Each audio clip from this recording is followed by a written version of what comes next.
కూడా మార్పు రాదా? టెర్రరిజం మనం సముద్రంలో నుంచి మిసైల్స్ లాంచ్ చేసి టెర్రరిజం అంతమొందిస్తాం అనుకుంటే అది అది మరీ ఆశావాహం ఎక్కువైపోయినట్లు. అవును.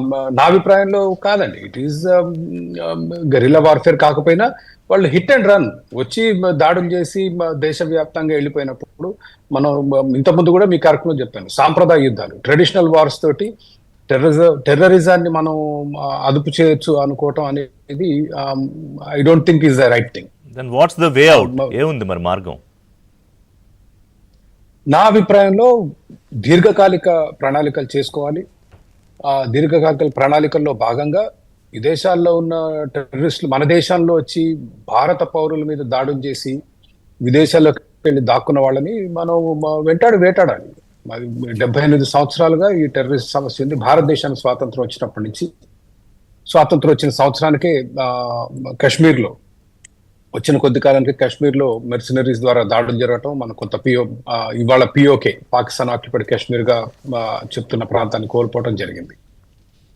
అప్పటి నుంచి మనకి ఇది సాగుతూనే ఉంది. భారత ప్రభుత్వం కాస్త బలహీన పడ్డప్పుడల్లా దాడులు చేసేవాళ్ళు. ఈ మధ్య కేంద్ర ప్రభుత్వం కాస్త నిలకడగా ఉంటుంది కాబట్టి కొంత అదుపులో ఉంది. కానీ ఇందా జేపీ గారు అన్నట్లు టెర్రరిజం పాకిస్తాన్ కూడా అతిపెద్ద ప్రాబ్లం. పాకిస్తానే అదుపు చేయలేకపోతుంది టెర్రరిజం ఇవాళ.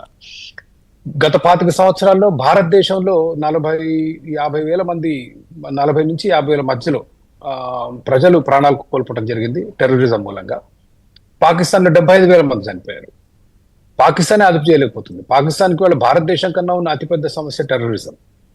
అంటే అదుపు చేయలేకపోతుందంటే చక్రవర్తి గారు, వాళ్ళ బిడ్డలకు కూడా అన్నం పెట్టడం మానేసి ఉగ్రవాదులకు పెట్టి పోషిస్తున్నప్పుడు నిన్న ప్రధాని అదే చెప్పారు, ఒక రోజుకు మీరు కూడా అంతమైపోతారు అని చెప్పి. అదే మనం దాన్ని ఇంకొంచెం కూలంకషంగా దాన్ని చూడాలి. చెప్పండి. ఎప్పుడైతే ఆఫ్ఘనిస్తాన్ లో ప్రభుత్వాన్ని కూల్చడానికి, నేను మాట్లాడేది 3-4 దశాబ్దాల క్రితం, అమెరికా, పాకిస్తాను, ఇతర దేశాలు అన్ని కలిసి సోవియట్ యూనియన్ ఏదైతే ఆఫ్ఘాన్ ప్రభుత్వానికి సహాయం చేస్తుందో వీళ్ళందరూ కలిసి పనిచేసిన వాళ్ళు.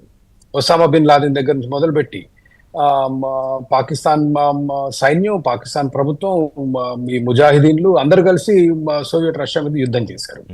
దాని తర్వాత 9/11 జరిగింది. 9/11 జరిగినప్పుడు అమెరికా ఇంతకుముందు ఎవరితోటైతే పనిచేసిందో వాళ్ళకు వ్యతిరేకంగా పోరాటం చేసింది. ఒసామా బిన్ లాదెన్ కానివ్వండి, తాలిబాన్ కానివ్వండి, అల్ ఖైదా కానివ్వండి.